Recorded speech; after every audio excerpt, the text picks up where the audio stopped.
जैसे ही आज हम सुबह उठे तो पिताजी ने बोला चलो मेरा गठरी लदवा दो, मुझे बाजार जाना है। तो मैं दुकान के लिए निकल जाता हूँ कि गठरी लदवाने के लिए। तो फाइनली गठरी लदवा देते हैं और उनको विदा कर देते हैं।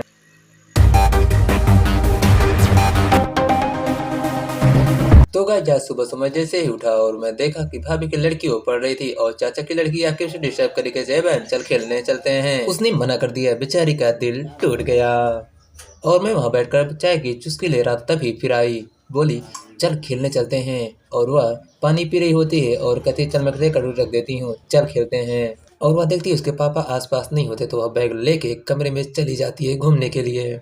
और इधर हमारे बड़े पिताजी बुला रहे होते हैं कि क्योंकि उनको बाजार जाना होता है और करीब 9 बज रहा होता है। वो कहते हैं चलो मेरा गाड़ी लदवा दो वरना मुझे बाजार के लिए लेट हो जाता है, और मैं निकल जाता हूँ। फिर मैं चुपके से अपना ब्लॉग शूट कर लेता हूँ, देखता हूँ कहीं कोई आसपास देख नहीं रहा होता है, क्योंकि अगर कोई देखता है तो बहुत मजाक उड़ाते हैं। तो मैं चुपके से वीडियो बनाने लगता हूँ और रास्ते में मुझे एक बहुत ही प्यारा सा खूबसूरत सा फूल दिख जाता है। मैं सोचता इसको मैं शूट कर लूँ। तो फाइनली गाइस हम दुकान पर पहुंचने वाले होते हैं, लेकिन फिर मैं आके देखता हूँ कि वहाँ पर कुछ कुत्ते जो है लेटे हुए होते हैं और उनके साथ में बहुत ही प्यारा सा छोटा बच्चा होता है, जिसे हम लोग कहते हैं पिल्ला।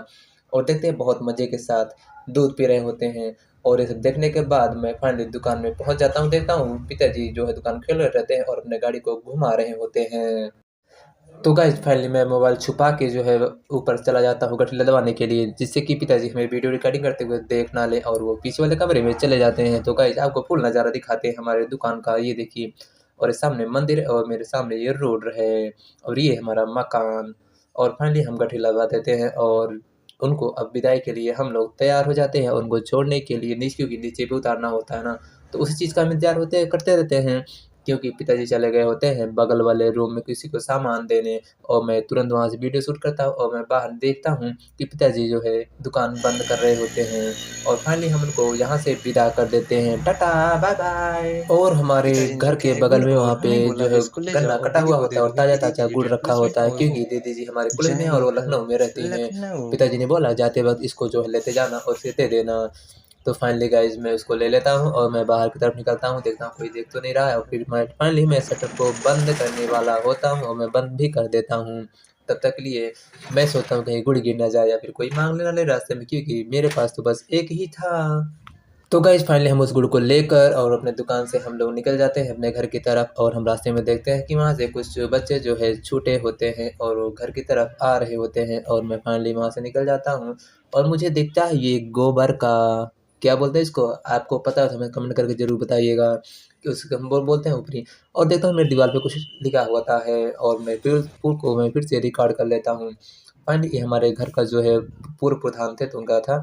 और मैं सोचता हूँ फिर मैं फिर से वीडियो शूट कर लूँ और बहुत धूप होता है। और मैं गाइस गुड़ भी लिए रहता हूँ और मैं घर के लिए मैं रवाना होता हूँ, जिससे कि दीदी देखेंगी तो बहुत खुश होंगी और मैं उनको ये चीज़ मैं दे दूँगा। और फाइनली ये राम गली जो है हमारा क्षेत्र का पड़ता है और मैं वहाँ से चला जाता हूँ। और ये जो पेड़ है ये है अरहर का और बहुत बढ़िया से फूला हुआ था, देखने में बहुत ही खूबसूरत लग रहा था। तो मैंने सोचा क्यों ना मैं ही इसे शूट ही कर दूँ और आपको दिखा दूँ, क्या मालूम आपको पता है या फिर नहीं, या फिर जानने के लिए। तो फाइनली ये है हमारे चाचा का घर जो सामने दिख रहा है और ये है हमारा कोटरी, ठीक है। और हमारे यहाँ भी जो है ऊपरी रखा हुआ है, क्योंकि इसे आपको पता होता है क्योंकि यहाँ खाना बनाया जाता है। तो गाइस फिर मुझे वहाँ से घर से जो है मुझे इलाहाबाद आना था, तो मैं वहाँ से अपना स्कूटी लेके निकल लेता हूँ, क्योंकि मैं यहाँ से करीब 100 किलोमीटर हमारे घर से पड़ता है और मैं रास्ते में निकल जाता हूँ। और मैं सोचता हूँ क्यों ना आपको मैं दिखा भी दूँ कि मैं किस हाईवे से जा रहा हूँ। गाइस ये है रास्ता हमारा जो है प्रतापगढ़ से, अगर आप इलाहाबाद आने लगेंगे तो वहाँ पे रास्ता में ये पड़ता है। और मैं फाइनली अपना राशन वगैरह लेके निकल पड़ता हूँ। तो गाइस मैं आपको दिखाता हूँ मैं कैसा लग रहा हूँ, क्योंकि आज मैं तो बिना नहाए धोए मैं जा रहा हूँ इलाहाबाद, क्योंकि मुझे वहाँ पे जाना है, संगम में नहाना है और वहाँ पे डुबकी लगाना है। और मैं रास्ते में निकल पड़ता हूँ और पूरा रास्ता खाली होता है, क्योंकि अभी तो जाम लगने वाला होता है। और मैं फाइनली मोबाइल को पकड़े हुए रहता हूँ और मैं सोचता हूँ मैं वॉइस रिकॉर्ड कर लूँ, बट मेरी हवा इतनी तेज़ थी क्योंकि उसमें आवाज़ रिकॉर्ड हो ही नहीं रहा था। तो मैंने कहा चलो कोई बात नहीं, तो हम पहले आपको पहुँच के दिखाते हैं। लेकिन रास्ते में कुछ ऐसा होने वाला था। तो साथियों मैं जिस चीज़ से डर रहा था आखिर वही हुआ, क्योंकि मैं यहाँ पे ब्रिज पे आके फँस चुका हूँ और फाइनली इतनी सारी बस यहाँ पे खड़ी हुई है, करीब मैं 1 घंटे से यहाँ आके रुका हुआ हूँ, लेकिन जाने का कोई रास्ता नहीं दिख रहा था। तो फाइनली अब जाम निकलता तो मैं अपने रूम के लिए निकलता हूँ। तब